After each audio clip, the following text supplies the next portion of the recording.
Aux premières lueurs de l'aube, Afriland s'éveille baigné d'une lumière naissante qui effleure doucement le royaume. La terre d'ivoire, hôte du tournoi, frissonne d'anticipation, le souffle suspendu à l'orée d'une bataille légendaire destinée à marquer son histoire dans l'éternité des annales d'Afriland. Ce jour voit le dénouement du tournoi de Dame Coupe, une ultime confrontation pour sceller le destin de cette épopée, la grande finale. Les tambours résonnent, pulsant au rythme de l'effervescence ambiante, tandis que les trompettes annoncent avec allégresse l'entrée triomphale des héros. Au cœur de cette liesse, l'arène se dresse, majestueuse, prête à accueillir l'affrontement entre les vaillants éléphants d'ivoire et les intrépides Super Eagles, sous le regard captivé de tout Afriland. Dame Coupe, objet de toutes les convoitises, fait une entrée spectaculaire, portée à bout de bras par deux figures emblématiques de la terre d'ivoire, Tebili et Gadji.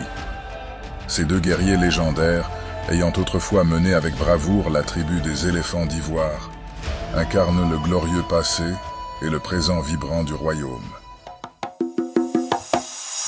L'odyssée de Tebili au sein des éléphants d'ivoire débute avec son intégration dans l'ordre sacré de la confrérie tribale, inaugurant une ère révolutionnaire pour les conquêtes de la terre d'ivoire. Guidés par son étendard, les éléphants arpentent les arènes d'Afriland et au-delà, partant des terres d'ouest jusqu'aux confins du Douar oriental. Leur aura imposant respect et éveillant un frisson d'admiration chez leurs adversaires. Comme un meneur inébranlable, Tebili emmène ses frères d'armes au-delà des mers, vers leur première épopée sur la scène mondiale. Ensemble, ils continuèrent de tisser la trame de leur mythique histoire, atteignant par 2 fois le sommet de la montagne sacrée du tournoi de Dame Coupe. Là, dans un élan désespéré, ils luttèrent pour la gloire continentale, défiant les caprices du destin. Mais à 2 fois, le destin fut à chaque fois peu clément, voire tragique, avec les éléphants d'ivoire. Toutefois, leur vaillance et leur esprit indomptable forgèrent leur place dans les cœurs du peuple d'ivoire. Tebili, devenu plus qu'un guerrier, un sage, élève sa voix non pour chanter la gloire de ses victoires, mais pour appeler à la paix dans sa terre d'ivoire autrefois meurtrie par les conflits. Son appel à la trêve, prononcé à genoux, entouré de ses frères, devient un chant d'espoir qui traverse les lignes de bataille, semant les graines de la réconciliation et de l'unité. La renommée de Tebili s'étendait bien au-delà des frontières d'Afriland. Sa légende la plus illustre s'écrivant dans les contrées occidentales, plus précisément à Old Smoke, capitale du royaume de Britannia.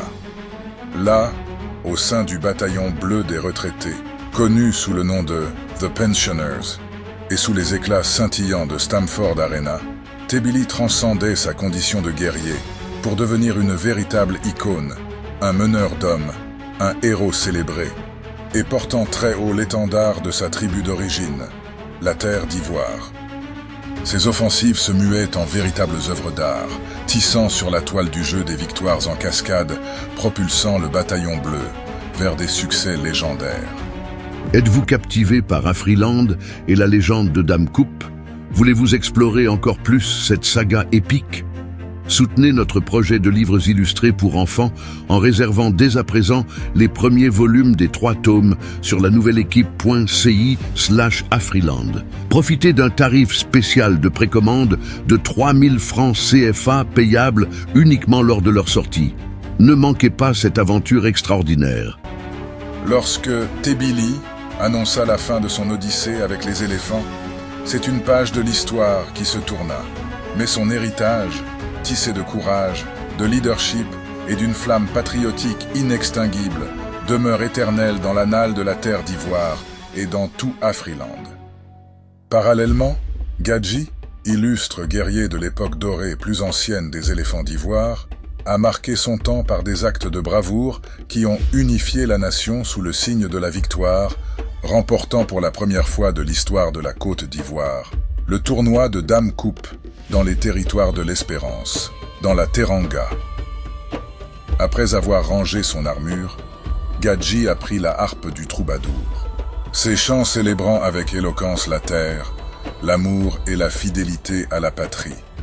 Cette transformation de Gadji de champion à poète démontre la puissance de l'esprit héroïque, dont la résonance perdure dans l'âme de chaque éléphant d'ivoire, unissant Tebili et Gadji dans un hymne commun à la gloire de leur terre natale et à l'esprit indomptable de ses enfants.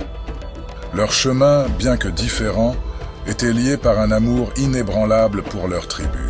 Tebili, avec ses exploits sur la scène mondiale, et Gadji, avec ses chansons qui touchaient les cœurs, devinrent des icônes, des exemples vivants de la façon dont le talent et la passion peuvent être utilisés pour inspirer et unir. Ensemble, ils présentaient Dame Coupe, éclatante de gloire entre leurs mains, sous les regards ébahis du peuple d'Afriland, rassemblé en masse dans l'arène, témoins privilégiés de ce moment d'unité et de fierté. Les éléphants d'ivoire, portant sur leurs épaules les espoirs de toute une tribu, mus par un désir profond de rédemption et animés d'un esprit de revanche, se dressent face aux majestueux Super Eagles. Souverains et dominateurs des courants aériens, sous la conduite du guerrier implacable Ossie James, l'aigle masqué, guerrier le plus émérite d'Afriland à ce jour. Sa gloire, acquise au cœur des batailles navales tyréniennes pour le Parthénopéi dans la Squadra Azzurra, richissime et élégant royaume des terres d'Ouest, éveille un mélange de respect et de défi parmi les rangs adverses.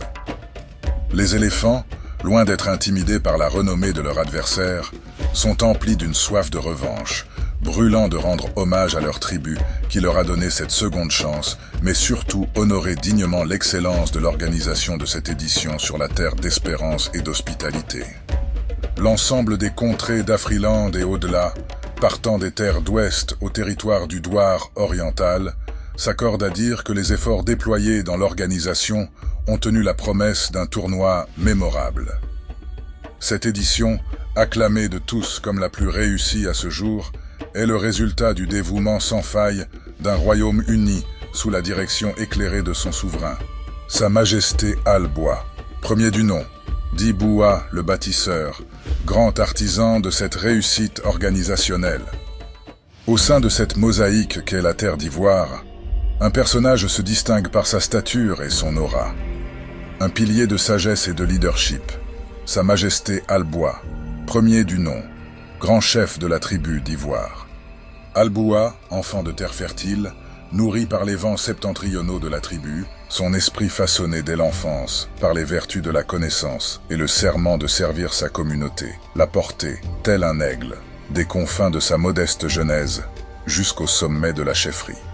Sa quête l'emporta au-delà des confins de sa terre natale, vers les vénérables confréries de sagesse et de pouvoir du monde connu. Sa dévotion et sa sagesse le guidèrent jusqu'au sanctuaire du Conseil des Écus, gardien des fonds mondiaux, et dans les augustes enceintes de la confrérie des gardiens d'or, veillant sur les richesses et les trésors des royaumes de l'ouest de Afriland. En ces lieux, Alboua tissa avec maestria les liens de la prospérité et de l'harmonie, puisant dans l'antique sagesse des tribus pour forger un avenir resplendissant pour sa vénérée terre d'Ivoire. Sous son règne éclairé, la terre d'Ivoire s'est transformée en un sanctuaire d'hospitalité et de fraternité, accueillant les tribus d'Afriland dans un esprit de paix et d'unité. Son dévouement à la réussite de ce tournoi a établi un nouveau standard d'excellence, le tout avec à ses côtés sa dulcinée, la magnifique reine Fanta.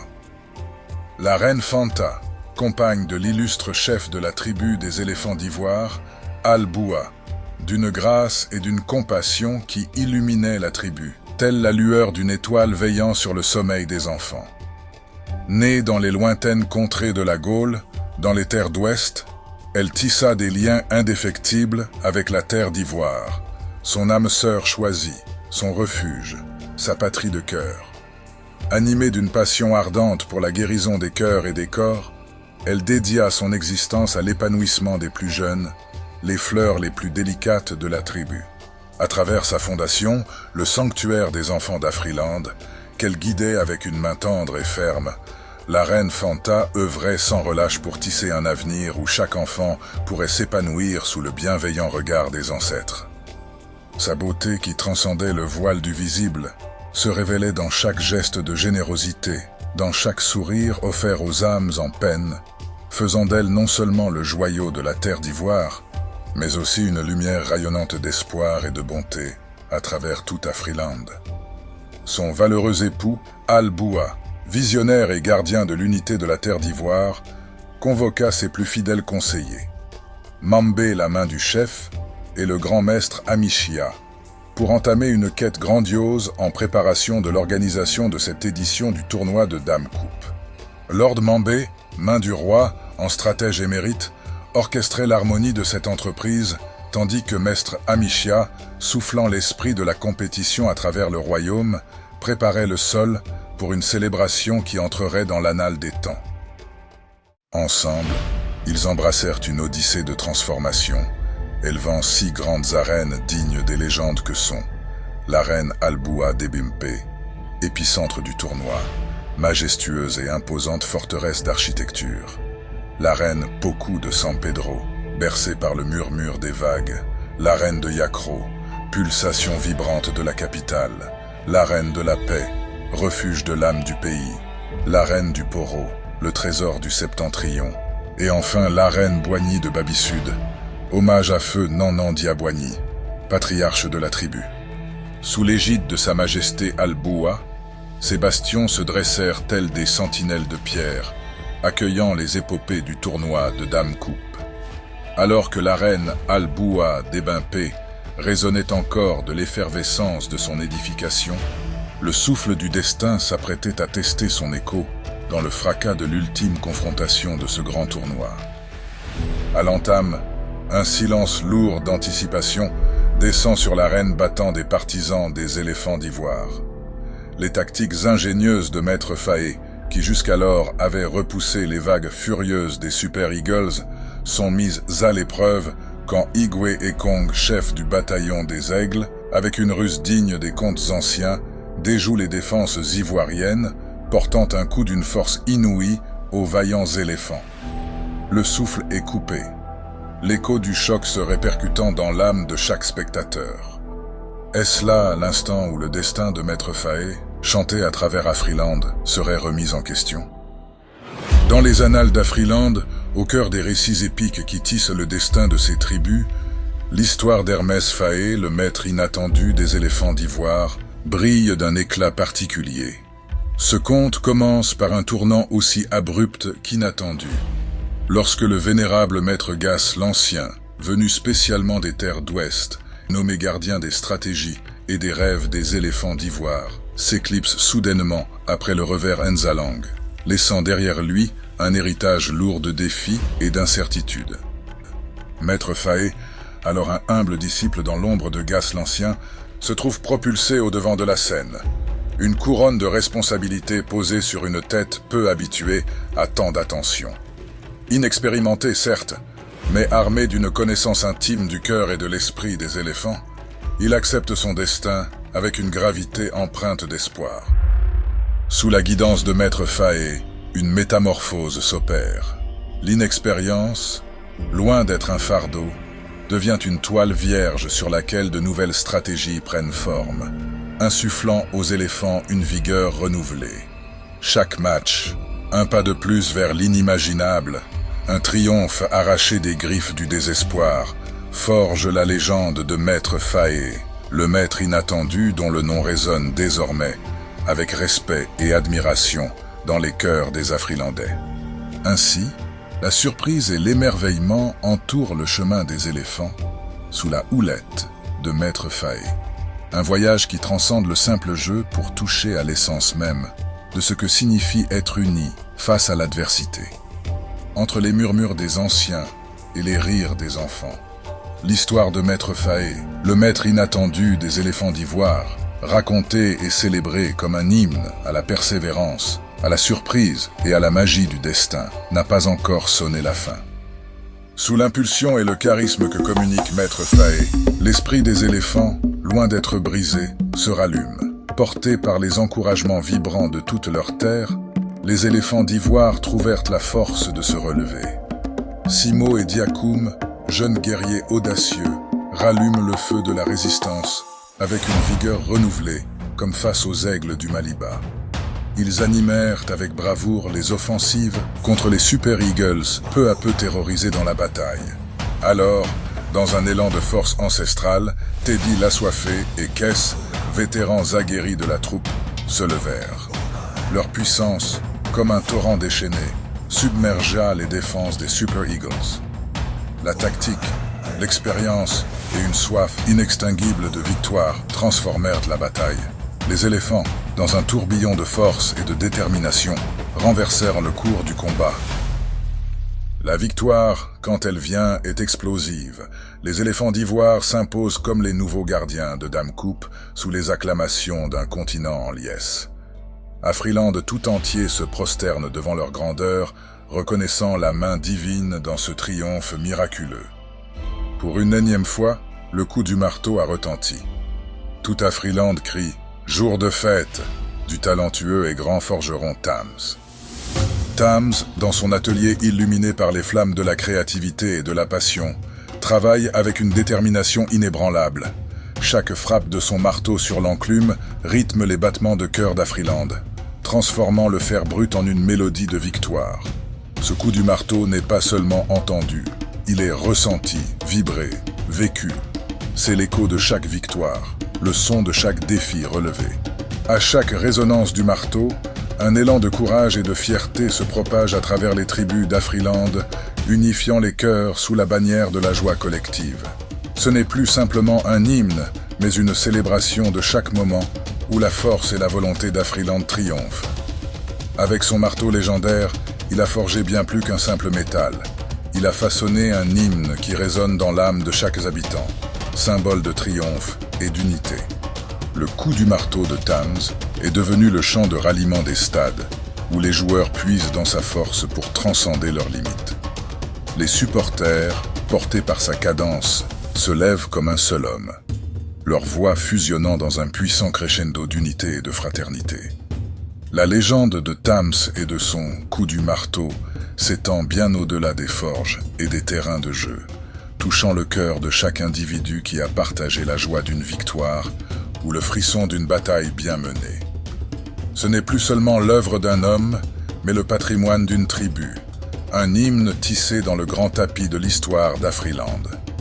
Ainsi, le coup du marteau résonne, rappelant à tous la saga des éléphants, de leur chute à leur résurrection glorieuse, est devenue une épopée chantée par chaque voix, célébrée dans chaque cœur.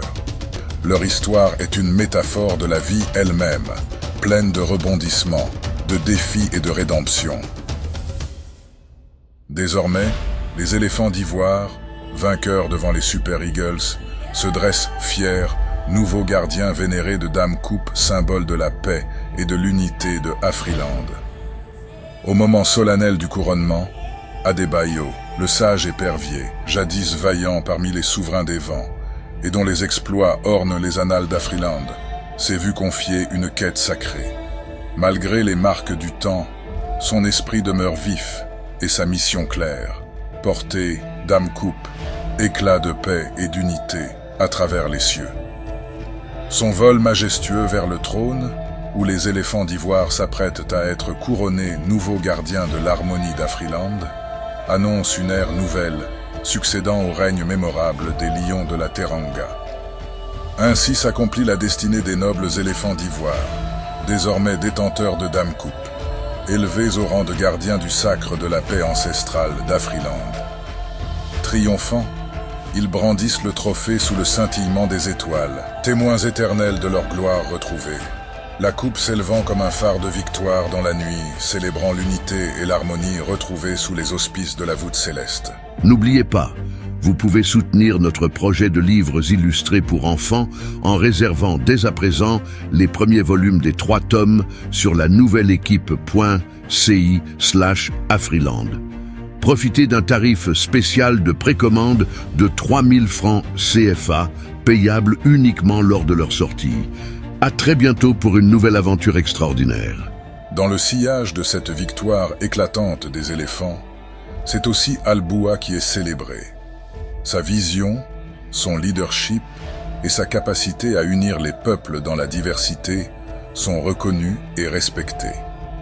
Les chants de louange s'élèvent non seulement pour les guerriers sur le terrain, mais aussi pour ce souverain qui a su, par sa sagesse, guider son peuple vers une gloire sans précédent. Alors que les feux de la célébration illuminent le ciel nocturne d'Afriland, le nom d'Alboua résonne. Son héritage, forgé dans l'arène de ce tournoi, continuera d'inspirer les générations futures, rappelant à chacun le pouvoir de la vision, de la détermination et de l'unité dans la création d'un avenir prometteur pour tous. Alboua, érigé au centre de l'arène, embrasse du regard l'éclat renaissant de sa tribu. Sa contemplation des éléphants, couronnée de succès, résonne comme l'écho muet de sa sage gouvernance et de son amour inébranlable pour les siens.